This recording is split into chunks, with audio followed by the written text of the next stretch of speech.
La politique, le dénouement approche. Éric Zemmour, Europe 1 est en mesure de vous le confirmer. Éric Zemmour va déclarer sa candidature à la présidentielle. Et ses équipes s'occupent des derniers détails, dont un de taille, le financement de sa campagne. Il devrait beaucoup s'appuyer sur les recettes de son livre « La France n'a pas dit son dernier mot ».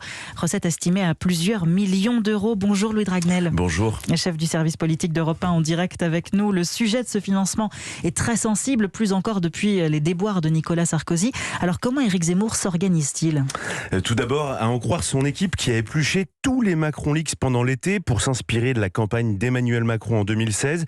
Le sujet est pris au sérieux depuis le début de la promotion de son livre. Hors de question pour son entourage de se faire sermonner dans 8 mois par la Commission nationale des comptes de campagne. Selon nos informations, depuis le 1er septembre, l'ensemble de sa trésorerie, les recettes de ses déplacements et des ventes de son livre, mais aussi les dépenses, notamment pour sa sécurité et ses voyages, depuis le 1er septembre donc, tous les flux financiers font partie intégrante de ces dépenses de campagne. Une preuve supplémentaire que depuis la sortie de son livre, Éric Zemmour est bien en campagne. Ça veut aussi dire que le journaliste ne touchera pas directement de bénéfices des ventes de son livre.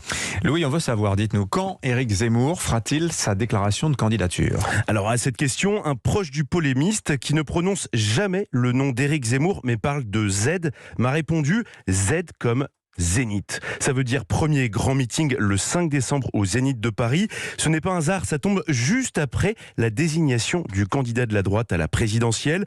À la tribune, une vingtaine de personnalités de premier plan. Pour ce qui est des orateurs, rien n'est encore décidé, mais Philippe de Villiers devrait prendre la parole, ou encore des personnalités issues de la gauche chevènementiste et même peut-être des élus les Républicains. Mais il y a encore une chose qui n'a pas été encore tranchée, c'est l'annonce de sa candidature. Elle pourrait avoir lieu le 2 décembre avec un double symbole. Vous savez ce que c'est le 2 décembre, Dimitri ? Ah oui, Napoléon, le sacre, Austerlitz. Exact, bravo, le sacre de Napoléon et la victoire d'Austerlitz.